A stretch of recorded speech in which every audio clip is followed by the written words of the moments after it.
So Hare Krishna, everyone. Thank you for joining us on Friday for the Simply Wonderful Friday program. And today our special guest is His Holiness Guru Prasad Swami. He has been a regular contributor to our programs, and everyone knows, or most of you would know, that he is a disciple of A.C. Bhaktivedanta Swami Srila Prabhupada. He is also an initiating guru and a very learned teacher who teaches mainly in Mexico, Central America, South Texas, Trinidad, and Puerto Rico. He's doing a series of classes on the on the first canto and the second chapter. Am I right? Yes. Yes, yeah, 1 to 17. So he's continuing this series of verses.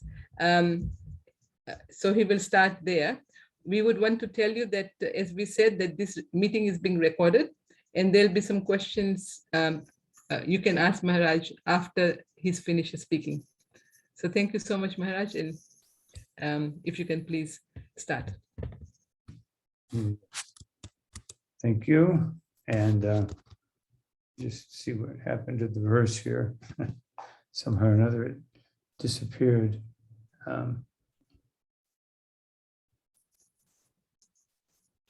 First of all, I'd like to chant for a few minutes. Unfortunately, I just arrived in Mexico and devotees were out doing a program, so there's no kartals. So I'll just, a one-time Prabhupada said, sometimes better to chant without instruments. That way one is fully concentrated on the holy name. And you don't get distracted by fancy mridanga playing or, so we'll have to practice that today.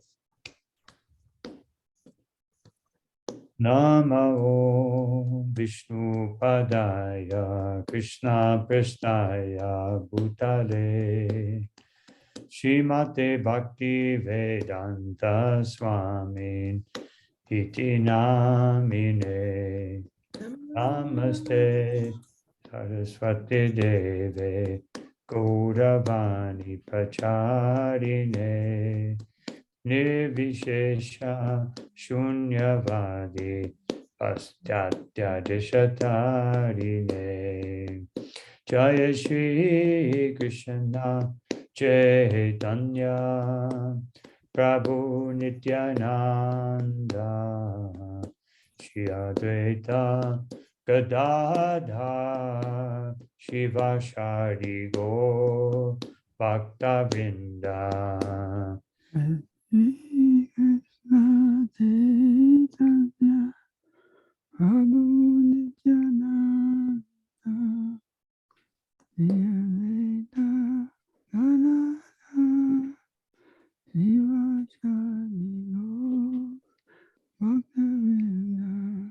Hare Krishna, Krishna Krishna, Hare Hare, Hare Rama, Rama Rama, Hare Hare. Hare Krishna, Krishna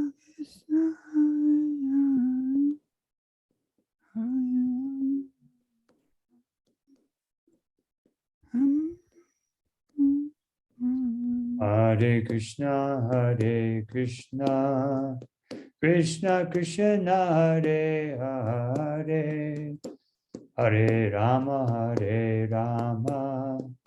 Rama Rama, Hare Hare. Hare Krishna, Krishna Krishna, Hare Hare, Hare Rama, Rama. Hare Krishna, Krishna Krishna, Hare Hare, Hare Rama, Rama Rama, Hare Hare. Hare Krishna, Krishna Krishna, Hare Hare, Hare Rama, Rama Rama, Hare Hare. Hare Krishna, Krishna Krishna, Hare Hare, Hare Rama, Rama Rama, Hare Hare. Hare Krishna, Krishna Krishna, Hare Hare, Hare Rama, Rama Rama, Hare Hare. Hare Krishna, Krishna Krishna, Hare Hare, Hare Rama, Rama Rama, Hare Hare. Krishna, Krishna Krishna, Hare Hare, Hare Rama, Rama Rama, Hare Hare. Haribol, Haribol, Haribol, Nitai Gora, Haribol. Gora Haribol, Haribol, Haribol, Gora Haribol. Jaya Jaya Prabhupada, Prabhupada, Prabhupada, Jaya Prabhupada. Jaya Jaya Prabhupada, Prabhupada, Prabhupada, Jaya Prabhupada. Hare Krishna. So today we're reading from first canto, second chapter, text number 17. This is the first of 5 very famous verses, which Srila Prabhupada has mentioned many times, especially in the purport to Bhagavad Gita, first verse of the 7th chapter. He refers to this one and 18, 19, 20, and 21. And I'll explain a little bit after we read the verse why he placed that there in that particular place in the Bhagavad Gita. We'll begin. Om Namo Bhagavate Vasudevaya.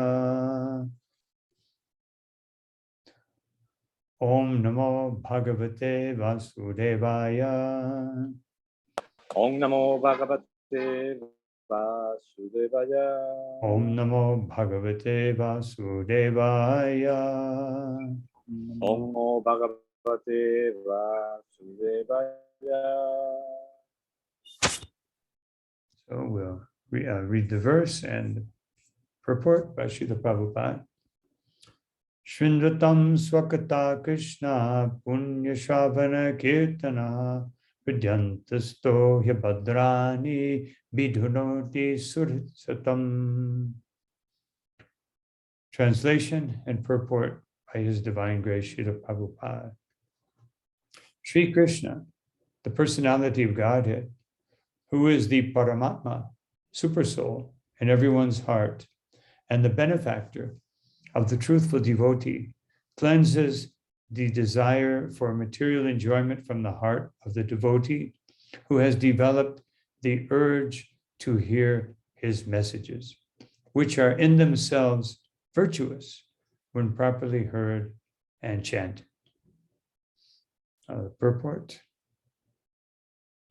Messages of the personality of Godhead, Sri Krishna, are non-different from him. Whenever, therefore, offenseless hearing and glorification of God are undertaken, it is to be understood that Lord Krishna is present there in the form of transcendental sound, which is as powerful as the Lord personally. Sri Chaitanya Mahaprabhu in his Shikshastika declares clearly that the holy name of the Lord has all of the potencies of the Lord, and that he has endowed his innumerable names with the same potency. There is no rigid fixture of time, and anyone can chant the holy name with attention and reverence at his convenience. The Lord is so kind to us that he can be present before us personally in the form of transcendental sound But unfortunately, we have no taste for hearing and glorifying the Lord's name and activities. We have already discussed developing a taste for hearing and chanting the holy sound. It is done through the medium of service to the pure devotee of the Lord. Om Jnana Timirandasya Gananjana Sharakaya Chakshuru Militam Yena Tasmai Sri Gurave Namaha Shri Chaitanya Mano Bhishtam Stapitam Yena Bhutale Swayam Rupakada Maham Dadati Sva-katha. So I stopped here just to mention something in relation to what's being, what Srila Prabhupada has said here. Now, first of all, I did mention that why is it that Srila Prabhupada put these 5 verses, this one beginning with this one and the following 4 verses in the first chapter?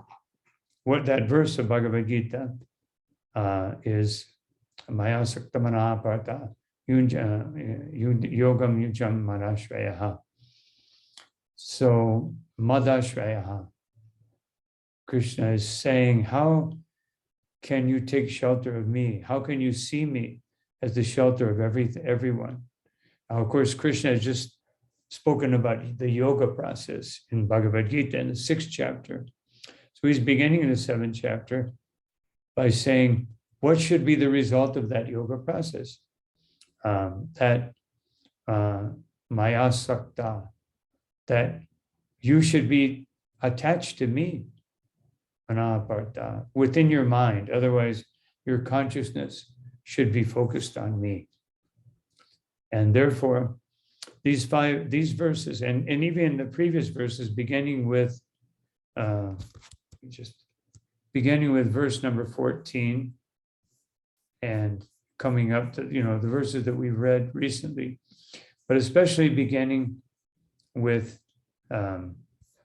verse number 14, that this was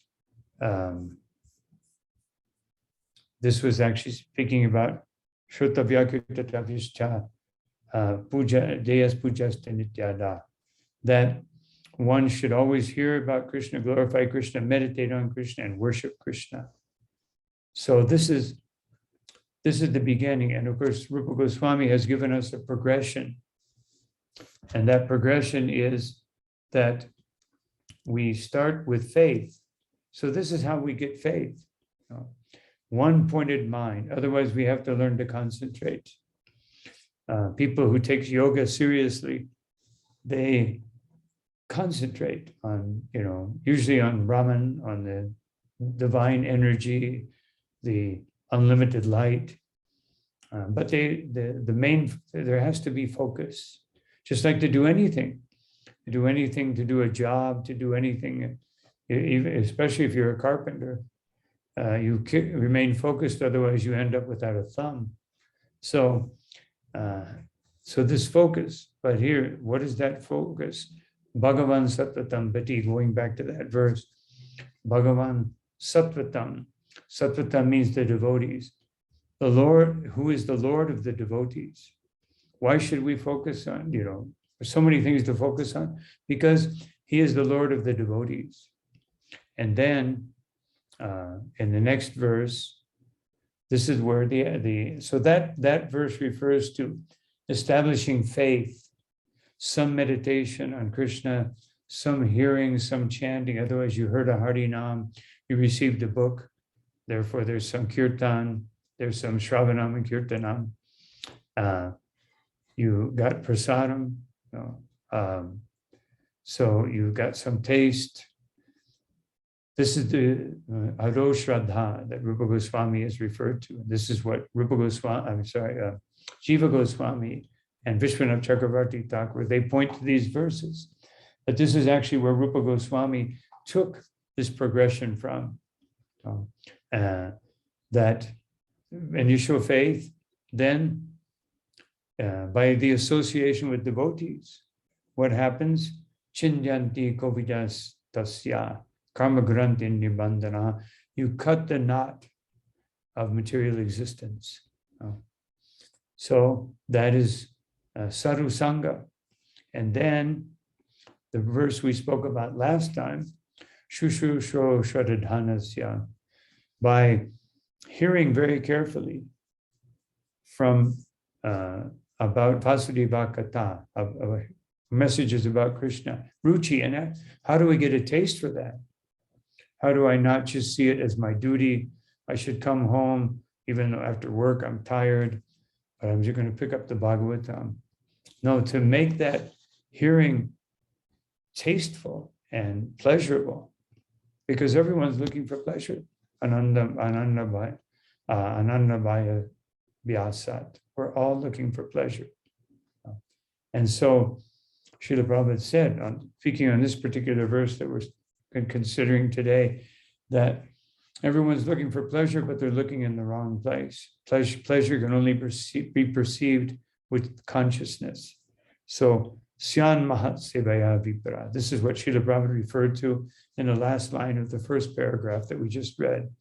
You must serve the pure devotees. So this is, first there's Shraddha, then there's Sadhusanga, then there's Bhajana Kriya. Bhajana Kriya means to accept the spiritual master, to accept a spiritual guide, to accept spiritual guidance from the persons who are most inspiring to us. Now, this is what we're talking about. So this is the third of many processes. And the verse we're speaking about today, srnvatam sva-katha Krishna. So hridyantisto hyabadrani, hridi antyasta. So that means the Lord is situated in the heart. And Srila Prabhupada refers to that by saying Paramatma, super soul. But Jiva Goswami says that Hridyanta sto means when we constantly keep Krishna in our mind. And this is what the verse 7.1 says in Bhagavad Gita. Maya saktamana parta. Our mind should be very attached to Krishna. And therefore, Srila Prabhupada thought that this progression, which we will begin to analyze, starting with this verse, this progression which will go up to Prema Bhakti at the end of the 21st verse, or at least leading us to Prema Bhakti. Doesn't really speak about the aspects of Prema, but it prepares us for Prema Bhakti. So this particular step right here is an Artha Nivritti. Hridyantasto, when my thoughts are totally absorbed in Krishna, then Hyabadrani, all unwanted things are washed away from the heart. Vidunoti means like washed away. But what are the conditions that have to be there? Suhrit, Suhrit, just like Srila Prabhupada used this word, Suhrit, meaning the best kind of friend, a friend who always has our welfare. Srila Prabhupada in this verse says benefactor. So the benefactor, otherwise Krishna is the benefactor in the form, in the sound vibration, specifically in the sound vibration. This is brought to us by Sri Chaitanya Mahaprabhu. This is his mercy. So vidunoti suhrit satam, that satam, we must be satam. We must be actually very Krishna conscious. Here it says of the truthful. So there's one famous verse which speaks something similar to this verse. A famous verse in the Bhagavatam, which many of you know, that Satam prasangam mama virya samvido bhavati ritkarna rasayana kata. That satam prasangam, satam means devotees or truthful, and devotee means one who is dedicated to truth. And truth means to see the difference between the body and the soul, and to see the supreme suhrit, the supreme benefactor, that Krishna is always blessing us, and that everything is coming from the holy name of the Lord. So this is the sound vibration. And Srila Prabhupada makes the point of omnipotence, that Krishna is omnipotent, and his omnipotency means that his name is as potent. Nam Namakari, Srila Prabhupada refers to Shikshastikam, Nam Namakari Bahuda Nicha Sarva Shaktis. No, that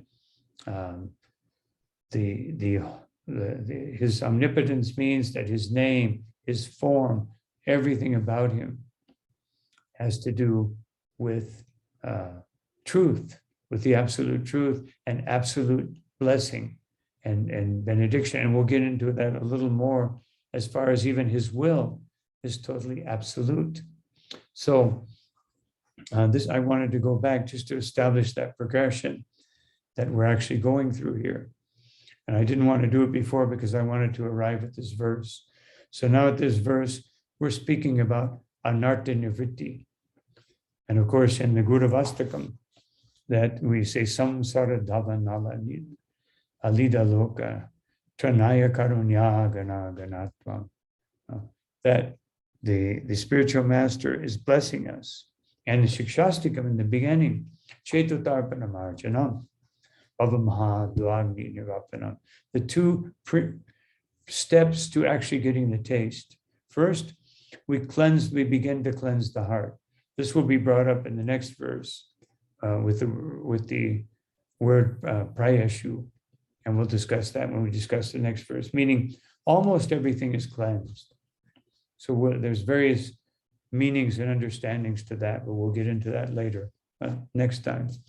So the point is that here Krishna is giving us the recommended process for anartha nivritti, or getting rid of the unwanted things in the heart.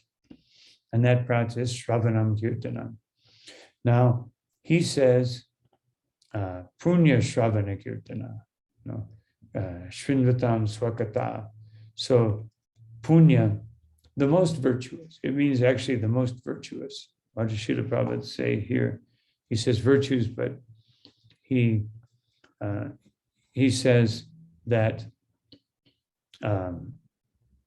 they want, srnvatam means an urge to hear. It's not just, we do it mechanically. If we do it mechanically, if we do anything mechanically, if we chant mechanically, we won't get this taste. And therefore we see in the first line here, Srila Prabhupada says, offenseless hearing and glorification are undertaken. So what is offenseless? We hear about offenseless chanting. Srila Prabhupada is not speaking about offenseless chanting. Offenseless hearing means what was recommended in the previous verse, that Syan Mahat Sevaya Vipra, that offenseless hearing comes from surrendered service. When we offer surrendered service to Sri Guru or to the Vaishnavas, then we engage in offenseless hearing, especially if we proceed in our minds by saying Shri Krishna Chaitanya Prabhu Nityananda Shri Advaita Gadadhar Shiva Shri Gaura Bhaktavinda. We remember Lord Chaitanya for this offenseless hearing and glorification. It can take place as I just quoted, Satam Prasangam. Prasanga, this is 3:25-25, very famous verse. Prasanga means very intense association. Otherwise, not casually, not every once in a while, not on Sunday, or not on a festival. Tomorrow's a big festival, Nishringa Chaturdasi. So not that these days, but prasanga means that we can't give up the hearing. Just like Lord Chaitanya's brother, Vishwarup, he would go and hear every day from Advaita Acharya, and he couldn't stop. And Mother Sachi was becoming very concerned. And then when his younger brother, Vishwambar, Lord Chaitanya, he also saw that his brother he seems to be very effulgent. And so he started to go and hear also, and Mother Sachi became concerned. And then when Vishwarup disappeared, she thought in her mind, this Advaita, I don't think he's Advaita, I think he's Dvaita. I think he's very dual. He's, he's speaking the truth, but he's taking people away from me. So how can this happen? Of course, later on, Lord Chaitanya, when he was asked to bless Mother Sachi with Prema Bhakti, he said, I cannot do it. Why? Because she has committed an offense against the devotee. Who? Advaita Acharya. She just thought something in her mind. But Lord Chaitanya wanted to stress the danger of offenses, even if they don't seem to be so serious. So finally, Lord Advaita Acharya came, and when he heard Mother Sachi, when he heard this about Mother Sachi, he began to glorify her so much that he fainted. She grabbed his lotus feet, and she was freed from the offense. Of course, there was really no offense because she is Mother Yashoda. But the example is there. Sometimes these pastimes appear that the Lord is doing something wrong, or his greatest devotee is doing something wrong. But actually, it's just to teach us. And so, prasangam, we must be very serious about association. Mama Virya Samvido. And in discussing the wonderful, glorious pastimes of the Supreme Personality, Bhavanti Ritkarna Rasayana Kata, then the message will go into our hearts or into our thoughts and stay there and purify us and engage us more and more in the process of hearing. So this was, Srila Prabhupada in his first paragraph is glorifying the process of hearing and showing how this hearing is really the best way to associate with Krishna. Because we can associate with Krishna in the deity form, but we can only do that when the deities are open. We may be so privileged, like some of you, to dress the deities, Shri Shri Radha Nila Madhava or Gornitai or Giriraj. You may be so fortunate, but that's only for a few hours. We may even chant japa for a few hours, but we can always chant the holy name, and we can always remember Krishna.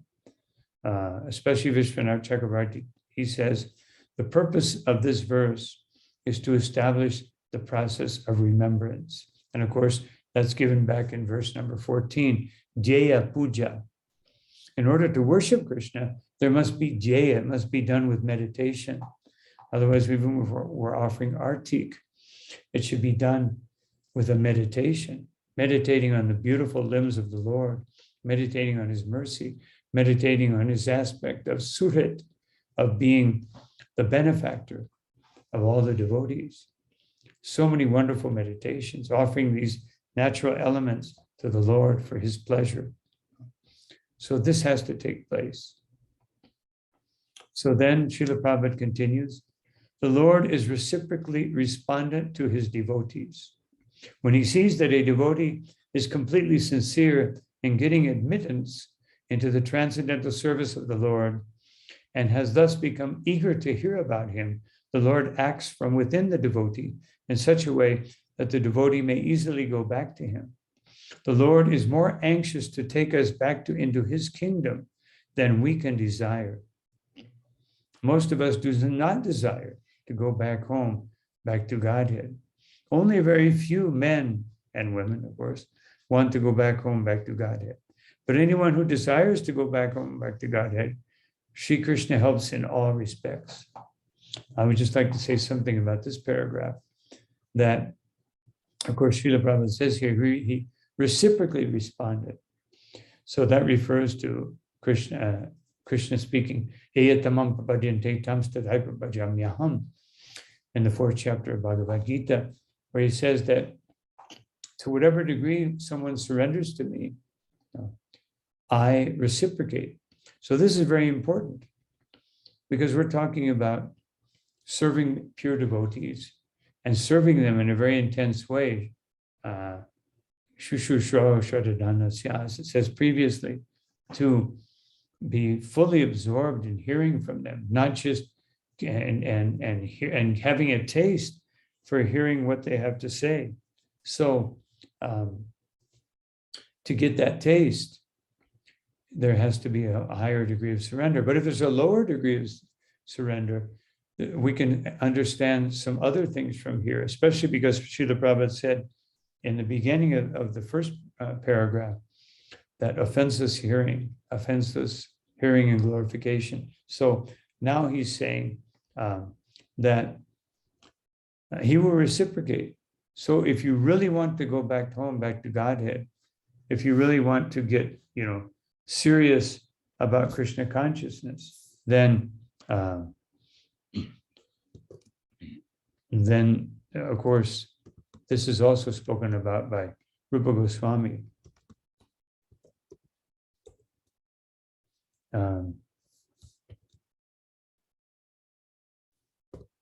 When he says, he speaks about pure Krishna consciousness. So he says, Krishna Bhakti Rasa Bhavita Mati. If you want Krishna Bhakti Rasa, and of course, it's very interesting because Prabhupada took the name of our society, the International Society for Krishna Consciousness, from this verse of Rupa Goswami, Krishna Bhakti Rasa Bhavita, which means to be absorbed in the mellows of devotional service.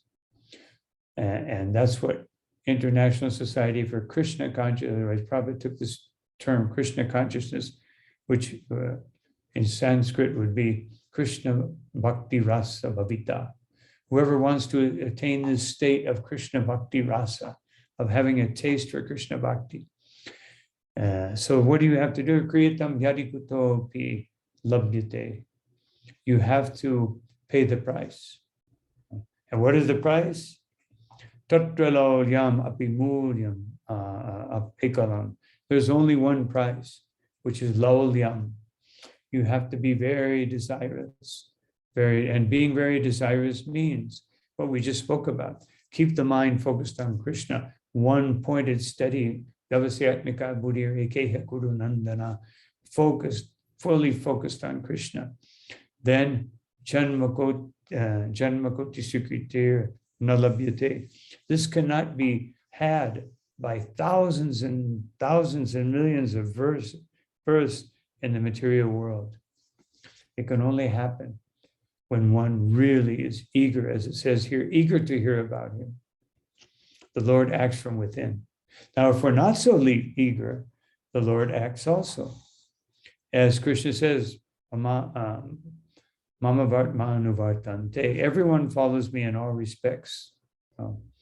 So if we don't follow Krishna by eagerly desiring to hear about him, chant his glories, and serve him, then he will arrange from without, not from within, but from without, by various circumstances. Oh, I cut my finger.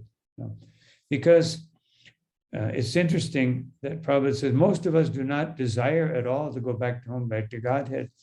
Well, one may say, wait a minute, I really want to go back home. But do you really want to go back home, back to Godhead, or do you want to be free from suffering? Or do you want to be, do you want Krishna to provide something that you want or that you need? So that's why even sometimes when we're very serious, what to speak of when we're not so serious in Krishna consciousness. Just like I remember one time how Krishna taught one devotee. I was in the Miami temple. I was there stayed there for a few months doing Sankirtan. And so this one devotee, he was in the temple, then I didn't see him for a long time.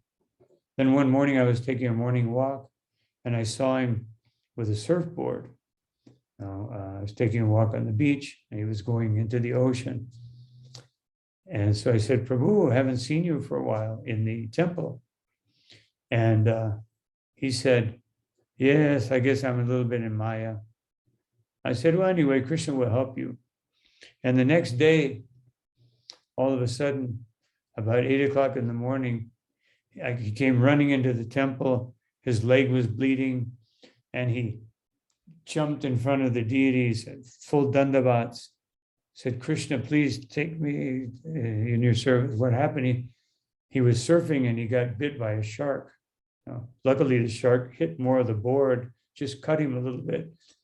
And so I don't know what happened after I left Miami. I don't know, but it's just showing how Krishna, if he doesn't want you to, if you don't want to learn from within the heart, then Krishna will teach you from without the heart and in very, very different ways to, first of all, wake you up, wake us up, and he'll show us that, don't fool around. Maya is very convincing. Don't play with Maya. And also, even if we're being very serious in our Krishna consciousness, to make us more surrendered. Actually, it's very interesting that Srila Prabhupada explains in the teachings of Queen Kunti, where not a verse from Kunti, but the Bhagavad Gita, Paritranaya Sadhunam, Srila Prabhupada says, what is the use of delivering a sadhu if he's already delivered? Why does Krishna say this? So Prabhupada says, actually, for one who is already in Krishna consciousness, Krishna wants to always take them to a higher degree of Krishna consciousness. Krishna wants them to be absorbed, more absorbed in him, because the more they're absorbed in him, the more intimate that the relationship will be. And therefore, the Paritranaya Sadhunam, that's what it means. He takes us, first he takes someone to the platform of being a sadhu. And then from there, he takes us to higher and higher degrees of absorption in him. So this is Krishna's desire. And so we should, and of course, Krishna also says in the Bhagavatam that yasyaham anugrinami harisye taddanam shanai, that when I especially favor someone, I take everything away. Of course, sometimes we hear this and we become a little distressed, but we shouldn't be, because what he takes away is exactly what he's saying, yogakshemam bahamyaham in Bhagavad Gita, that I preserve what they have and I provide what they don't have. He's speaking about what we need for pure Krishna consciousness, not what we need for our home and garden, no, but what we need for pure Krishna consciousness. And he will give that, and if he has to. But Vishwanath Chakravarti Thakur says something very interesting about that verse. He says, Krishna actually doesn't want to take anything away from anyone. He does it for two reasons. One, so that they will become more attached to him, or two, that they are strong enough to experience that absence of whatever Krishna takes away, to show others how to be more absorbed in Krishna and not to be absorbed in the objects that surround us. But Vishwanath says, actually, Krishna wants to give us more and more and more. First, he gives us Krishna consciousness in whatever way that we will receive it, either anxiously or reluctantly. Of course, in this verse, we're speaking more about anxiously. We're anxious to receive it. And Krishna from within gives us enlightenment. He gives us the understanding. He gives us the wisdom to carry out these, these supposedly theoretical, but theoretical because it only becomes real when we put it into practice. So what's being said here has to be put into practice. And therefore, one has to situate oneself on the truthful platform. So this is some aspects of this particular paragraph. So Srila Prabhupada continues, one cannot enter into the kingdom of God unless one is perfectly cleared of all sins. The material sins are products of our desires to lord it over material nature. So there it is right there. Krishna says twice in Bhagavad Gita, nirmamo nirahangaraha. When you give up the desire of possessiveness, and the false ego of identifying with this world, then this lording over material nature becomes slackened. And then but now Prabhupada said, well, otherwise, why is this not happening to me? Why have I been chanting for 20 years or 15 years or even 1 year or 6 months or 40 years, whatever? It is very difficult to get rid of such desires. Women and wealth are very difficult problems for the devotee making progress on the path of Godhead. So women and wealth, or the opposite sex and wealth. But when one is helped by the Lord himself, many stalwarts in the devotional line fell victim to these allurements and retreated from the path of liberation. So why does Lord Chaitanya say, na dana, na jana, na sundari, na kavita? These 4 things should be given up. And the first thing he says is wealth, because wealth leads to the others. Na dana, if I don't have wealth, then na jana, I probably won't be so popular. And therefore, I won't have so many followers, especially in Kali Yuga, where money is so important. Some people are willing to sell their mother to get wealth. So na dana, na sundari. Also, if I don't have some wealth, then no one will be attracted to be married to me or have me as their paramour or whatever. If I don't have wealth. So wealth is the first thing. Then the next contamination is wanting to be recognized. Of course, we should want Krishna to recognize us, and Sri Guru and the Vaishnavas to recognize our devotional service so that it will be accepted by Krishna.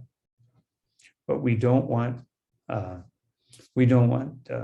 that to be, we don't want to just be recognized for my material qualities, my accomplishments.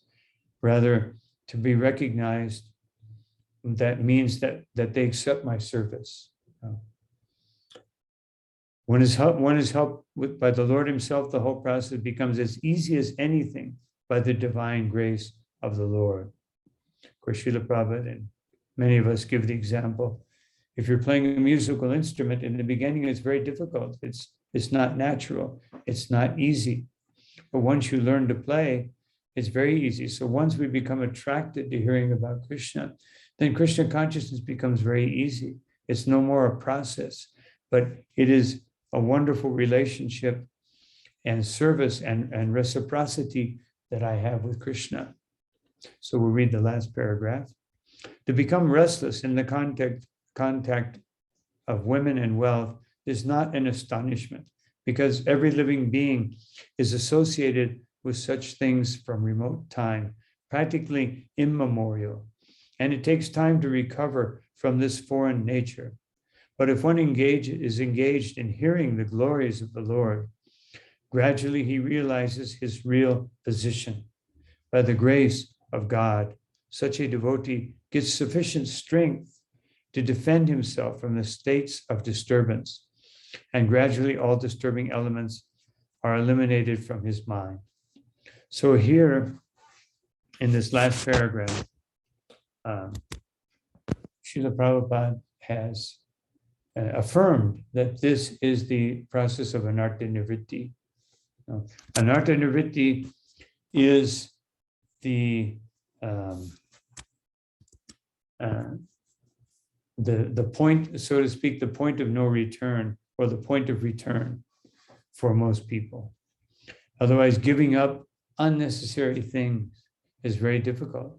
And of course, here it's explained, you can't just do it by some mechanical process. You have to become attracted. You have to associate with pure devotees of the Lord. You have to engage in offenseless chanting and hearing, as offenseless as possible. Just like there's one verse, which is quoted in the 6th canto of the Bhagavatam.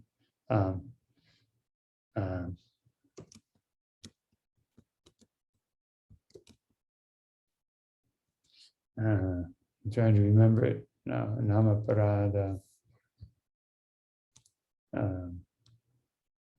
Nama Parada Yuktanam. I just looked it up. naman eva harantyagam avishranti prayuktani tanye varta karani cha. So this is from Padma Purana, which means that in the beginning, one chants the mantra with offenses. One will become free from such offenses by chanting again and again. Avishranti prayuktani. So Vishranti means very determined, prayuktani, without separating oneself. Lord Chaitanya, many times, when he was asked about how to become pure, he would say that one should do two things, Vaishnava Seva and Nirantar Sankirtan, that one should serve the Vaishnavas and one should chant without cessation the holy name of the Lord. So this is a very, very important aspect. So Lord Chaitanya, in the Chaitanya Bhagavat, he gives us, this is from Madhya Lila. I'll read two verses from Madhya Lila, Chaitanya Bhagavat 8, 194, 195.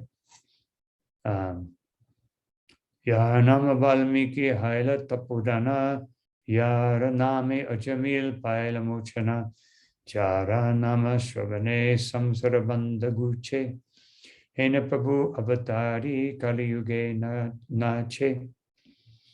That Lord, meaning Lord Chaitanya, whose holy names induced Valmiki to become enriched by austerities.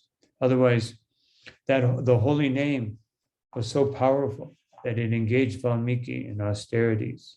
Now, of course, we know that story, that Valmiki was a hunter, was a thief, and he wanted to get a mantra to be able to kill people. So it's easier to steal from someone if they're dead. So he said, please give me a mantra to Narada Muni. And Narada Muni says, I will give you the mantra. It's very easy. The same word, Mara. You just chant Mara, Mara, and you will be able, you will get your desired effect. So Mara, Rama, Rama, Rama, Rama. And he became purified. He got the desired effect, which is what the soul desires. Whose holy names awarded Ajamil with liberation. No, these were very powerful actions, showing how powerful the holy name, and whose holy names, when heard, destroys one's material bondage. That Lord, who has incarnated in Kali Yuga, is now dancing. So what does that mean? He's dancing. It means that Lord Chaitanya, that the holy name is so powerful that it can do these things, and we can invoke the power of the holy name by chanting and dancing. It's not like Valmiki, who had to engage in intense meditation on the holy name and perform austerities. It's not like Ajamil, who chanted and became freed from the Yamadutas and was transferred to Hardwar, where he performed austerities. No?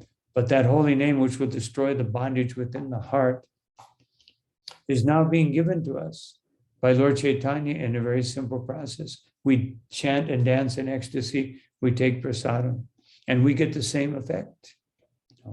Such a wonderful, wonderful thing.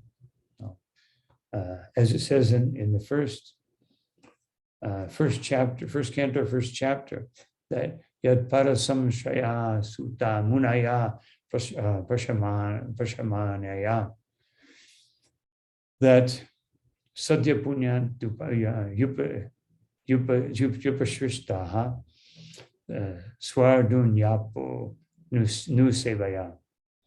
That this is a verse from 1:115. O Sutta, those great sages who have completely taken shelter of the lotus feet of the Lord can at once sanctify those who come in touch with them, whereas the waters of the Ganges can sanctify only prolonged use. So specifically, that verse is speaking about chanting the holy, coming in touch with devotees through the chanting of the holy name. So the Ganga, and there's another verse in the 10th canto, which says basically that One can worship the Ganga or Yamuna. One can bathe in them many times. One can worship demigods or deities of demigods and gradually get some benefit. But that benefit can be given immediately through the chanting of the holy name of the Lord. So I just wanted to mention that coming to a conclusion, there's something very similar, and I would recommend reading these two verses which I love very much in the second canto, 8th chapter, verses 4 and 5.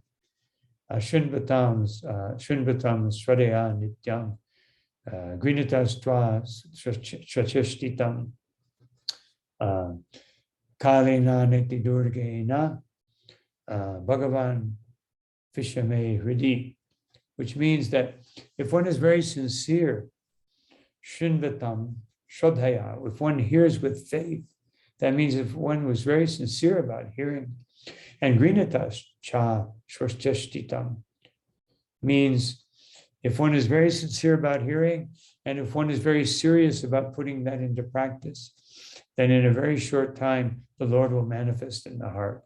What will happen when the Lord manifests in the heart? Pravishtakarnarandrena swanam bhavam sarorduham. That the sound vibration of the Srimad Bhagavatam, this is speaking more about the Bhagavatam than chanting the Maha Mantra, that this message of the Bhagavatam will enter into the heart, will open up the lotus flower of our relationship with Krishna, and we will be sitting there with Krishna in our hearts. What will happen? Dunoti shamalam Krishna, that all the dirty things will be cleansed from the heart, just like this verse is saying. Solilasya yata shara. Just like the autumn rains, when the spring rains come and the summer rains come, especially in India, which many of you know, is very, the water is very muddy.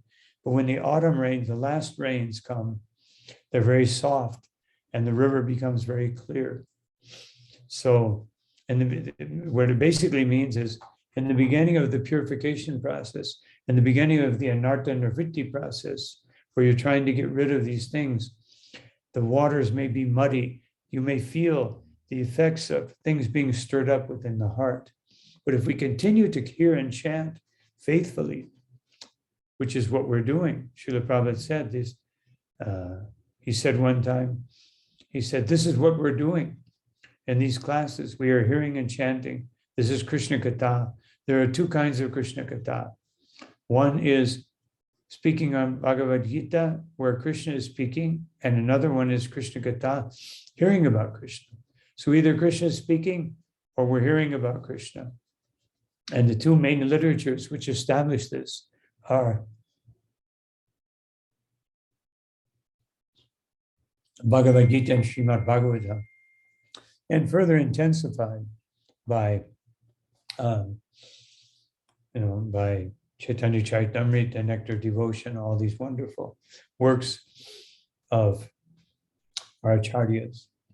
So the conclusion is that this anartha nivritti process is either the turning point where I turn toward Krishna or I turn back to material life.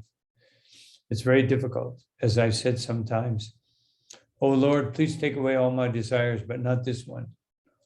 So that's what we usually do. I take away everything, but not this one, that one, and this one. Leave those there for a while. No, I'm not quite ready.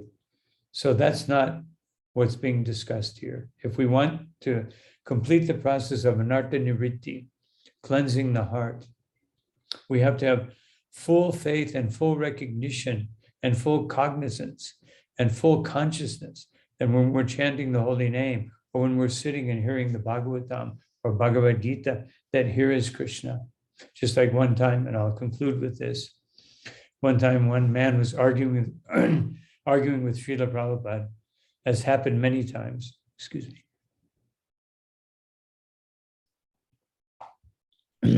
People would argue with Srila Prabhupada, can you show me God? The first Prabhupada said, what is your qualification? And Prabhupada said, just like scientists, he can have big formula, but can you understand? And then so Prabhupada said, what is your qualification? And he said, Swamiji, please tell me, can you show me, guys? He kept saying it. And Prabhupada took the Bhagavad Gita and held it up and said, yes, here is God. So this is what we need to remember when we're hearing the Bhagavad Gita, when we're hearing the Bhagavatam, when we're chanting the holy name, when we're in kirtan, that here Krishna is not just there on the altar. Krishna is not just within my heart. Krishna is right here. I'm personally associating with Krishna right now. He's giving me as intimate association as is concentrated my consciousness in what he is delivering to me, either through his devotee or he himself. So the more we can be absorbed, the more we will feel the presence of Krishna in every aspect of our lives. So these are some thoughts on this particular verse. I'll stop here. Thank you for hearing. Are there any questions, comments?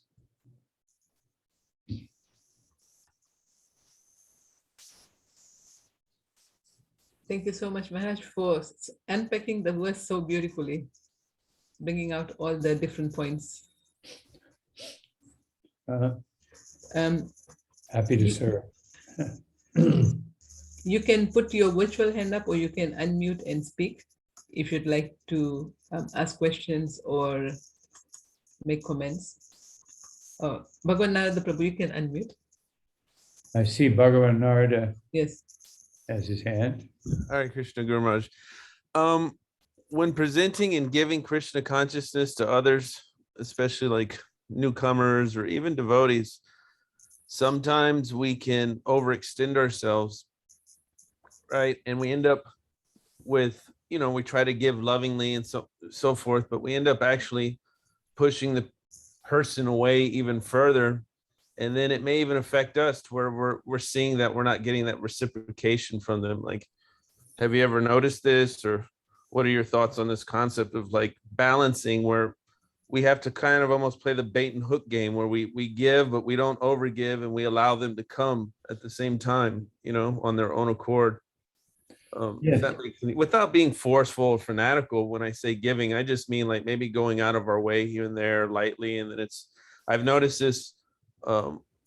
This has happened occasionally over the past year, where it's just like you drop off an extra plate or two, or just subtle things, and it ends up kind of actually pushing the people away further.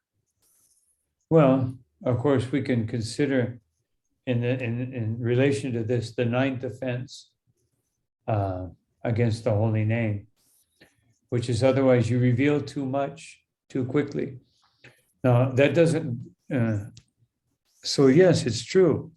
We have to, to be able to preach, we have to be able to understand, just like a mother understands how much the child can eat, or a doctor understands how much medicine you should take, one capsule once a day or something.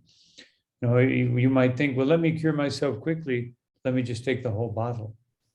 So it would be comparable to that we can't push people too much. So pushing people too much can be overzealousness in our preaching, or maybe we're not extending ourselves enough, meaning we've only got a few people and we're like overdoing it with a few. Better to make more efforts to go out, distribute more books, give more lectures, bring in a bigger audience, and give everyone what they need proportionately.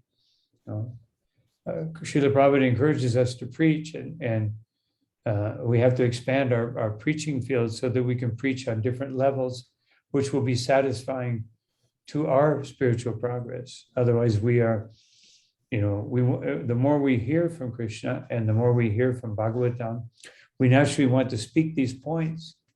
So we have to always, to increase our preaching, we have to increase our preaching field.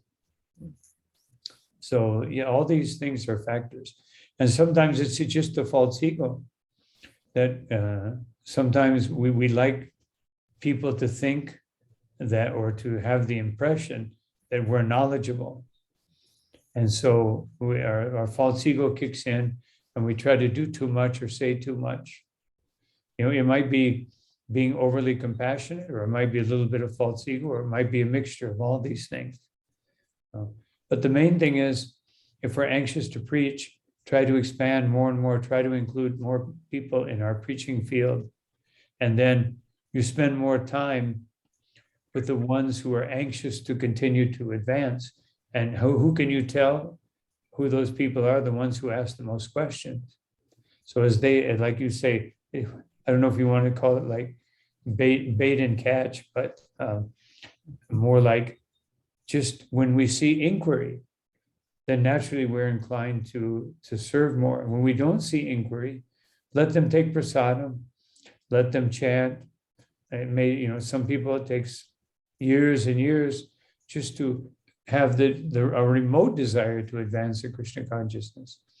Many people want to advance, but they're, as Srila Prabhupada mentions in this purport, we're surrounded by an atmosphere of Maya, you know, wealth, followers, opposite sex, so many things that, as Prabhupada said, has been affecting us from time immemorial. So these are all, so the best thing to do is give more time to those who inquire more.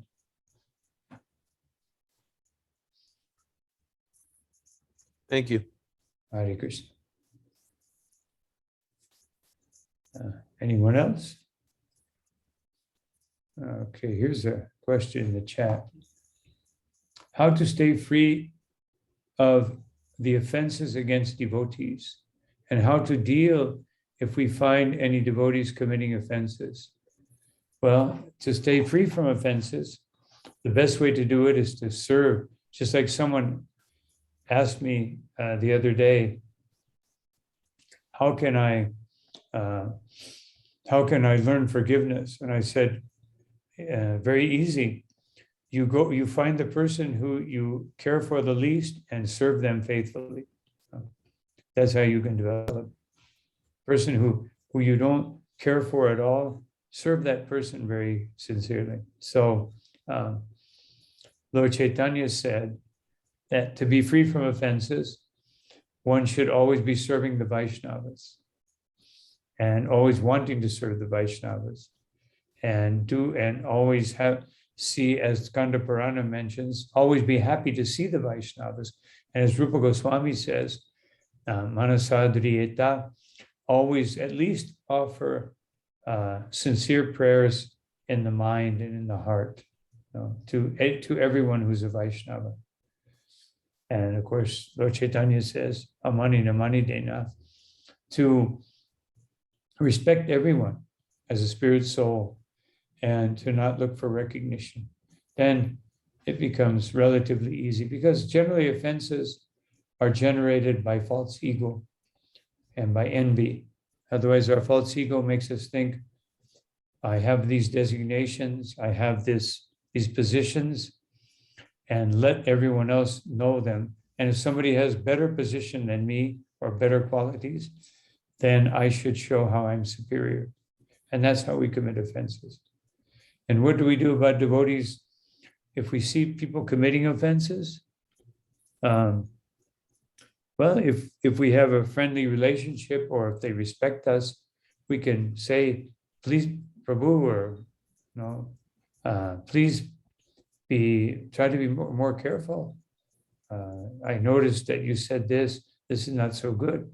But if it's someone we don't know very well, then we might try to find someone who knows them very well, who can actually tell them to be careful. So here's a question. Can someone become as strong as Bilba Mangala Thakur in these times, or just learn from his experiences? Anything is possible. But Srila Prabhupada said one time that we should not imitate. Otherwise, we have to be careful in in emulating the qualities we see in someone, it should be in proportion to the reality of my life. Not, Prabhupada said, don't try to imitate Raghunath Das Goswami.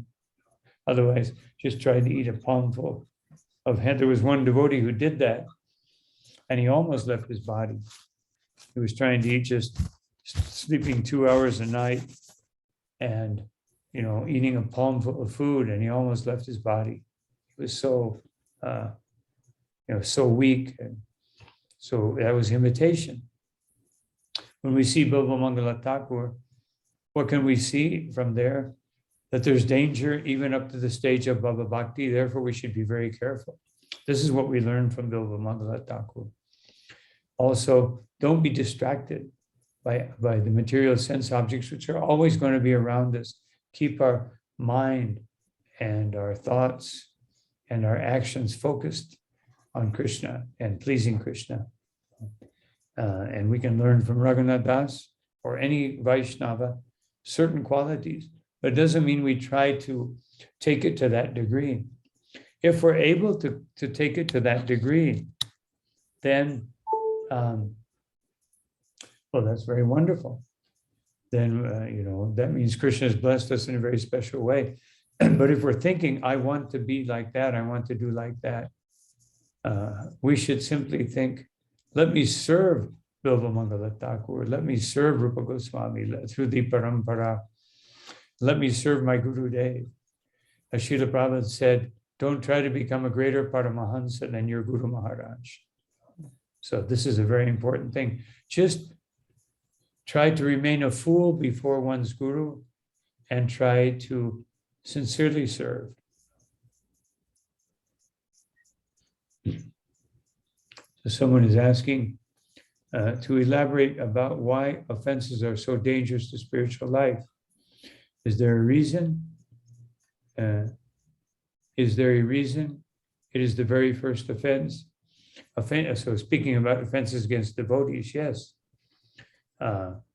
It is the first offense because it's the most dangerous one. Although Srila Prabhupada sometimes refers to the seventh offense as the most dangerous. And also the 10th offense is very dangerous. If once you understand that there's no difference between the name of Krishna and Krishna himself, and you continue to cultivate material desires within the heart, then one can lose one's taste. So the danger of offenses is that we lose our taste in Krishna consciousness. That's the biggest danger.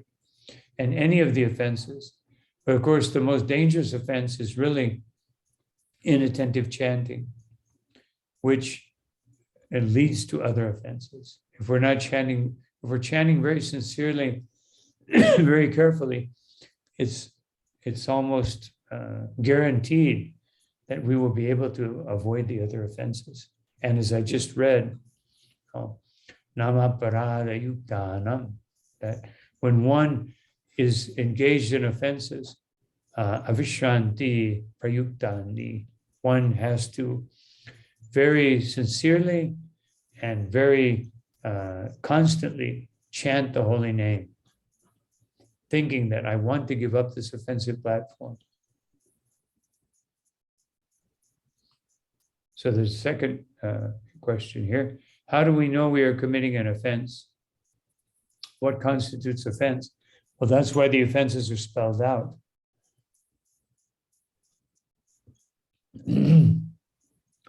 There are four, according to Bhaktivinoda Thakur, there are 4 kinds of offenses, 4 kinds of aparads. Vaishnava aparad, which is the most dangerous. Then Vaishnava aparad, Ishta aparad, offending the Lord or his Dham, the holy Dham, or offending some aspect of the Lord or offending the deities. Then another type of offense is offense against the holy name. And then the 4th type of offense is offense against any jiva. So even we have to be careful about committing offenses. So how do we know if we're committing an offense? if we're thinking negatively toward a Vaishnava, or we're not very careful when we enter the temple, we enter the altar, we in the presence of our deity, in the presence of the holy name, we're not seeing Krishna being there. We're not seeing Krishna in the heart of the devotee. And we're not seeing Krishna in the heart of everyone. Then that leads to offenses.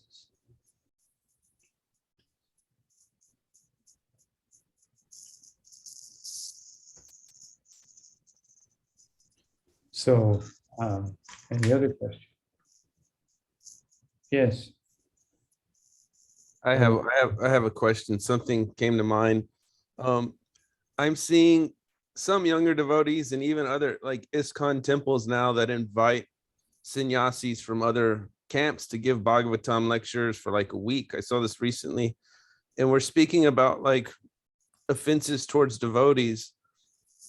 I mean, there's a tendency when we see some other groups or sanghas or whatever it may be, we may feel that we're superior, or there may be some indifference or whatever it is, because there's a lot of, to me, in my situation, I feel there's just a lot that hasn't been explained, like all these different groups. Why is it that we should kind of avoid mixing with these groups, and our perspective on these groups? How should it really be handled in a mature way, you know? Well, Rupa Goswami says that each acharya, excuse me, an acharya will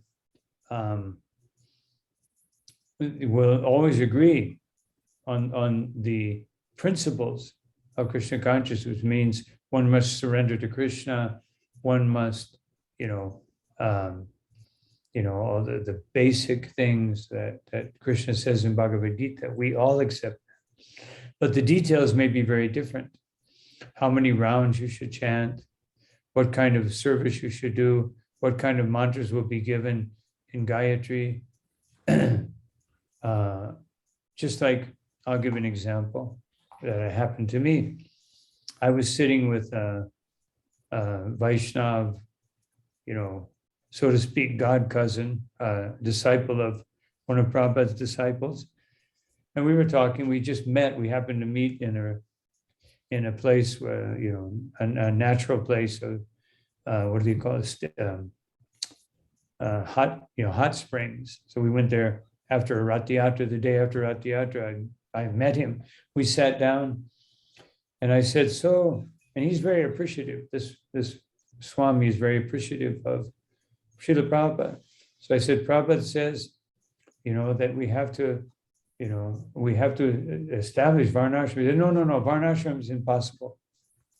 Oh, yeah, I understand. I said, I understand. Prabhupada also said that we can't fully enact it to 100%. No. No Varnashram. No. I said, yes, I understand, Maharaj, but you said you like to follow Prabhupada. This way. No Varnashram. No. So another godbrother of Prabhupada, who was very favorable to Prabhupada, and I went to speak to him many times with other devotees. And so he was always supportive. But then one time I said, Prabhupada had us establish GBC and not just one acharya. I said, no, there must be one acharya. And I said, yes, but that's what Prabhupada wanted to know. He said, yeah, that is good. GBC is good, but there must be acharya. So I said, yes, Prabhupada is our acharya. No, there must be living acharya. So that's the reason. It's not that we think we're better or something. It has nothing to do with that. I mean, some people may think that way. But it's just that Prabhupada gave us very specific details on how to carry out his mission. We distribute books. We go out and meet the public. We do Harinam Sankirtan. We do many things that other people may not do, or they may do it in a different way, or they may emphasize.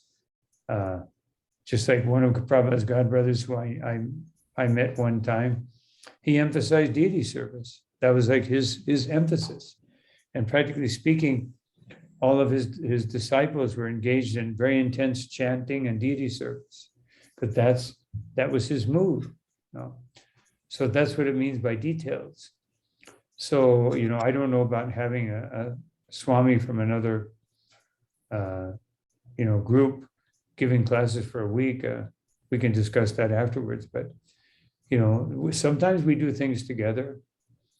Right now, next year is the 150th anniversary of Bhaktisiddhanta Saraswati Thakur appearance. So, Gaudiya Mata is inviting us, and we're cordially we'll celebrate together with them, in many places. So the point is that, but as far as the details go, they may have very different details. And if you invite them and they come and give a lecture and then you don't, it seems like you're just ignoring what they said, then they may take offense to that. So in order to avoid all those complications, we just, we generally, respect at a distance. But one should never feel oneself superior to any Vaishnava.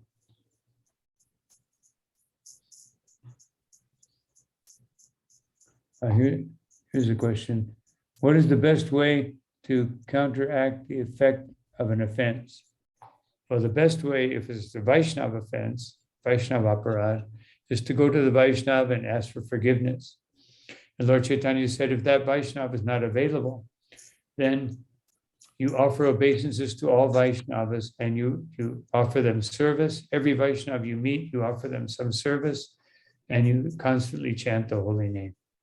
And that will gradually get rid of the offense.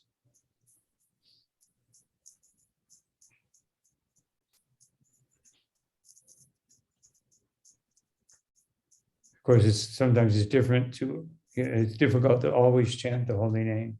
But Srila Prabhupada said that all of our activities are extensions of the holy name. Therefore, if we learn to see everything as part of the Sankirtan movement, everything I'm doing, even if I'm working and making money, it's to support the Sankirtan movement in my home, with my family, and as much as possible, to extending that to as many people as I can. Which is what Lord Chaitanya instructed the Kurma Brahmin.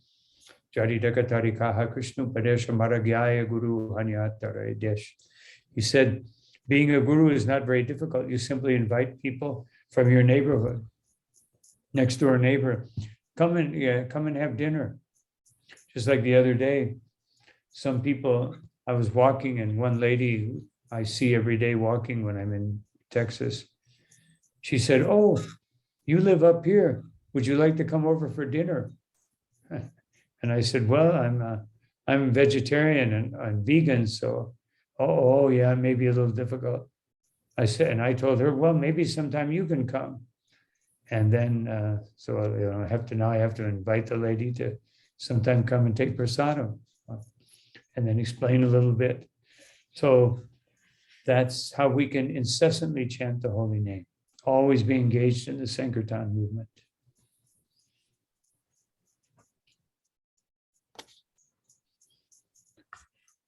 So I think because tomorrow is Nishinga Chaturdasi and probably everyone wants to go to Mangalartik, hopefully, to see Lord Nishingadev and worship him. So I think we can stop here.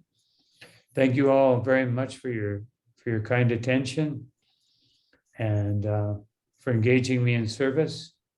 I hope that Krishna blesses you and Lord Nishingadev blesses everyone with his unlimited protection tomorrow and every day of your lives.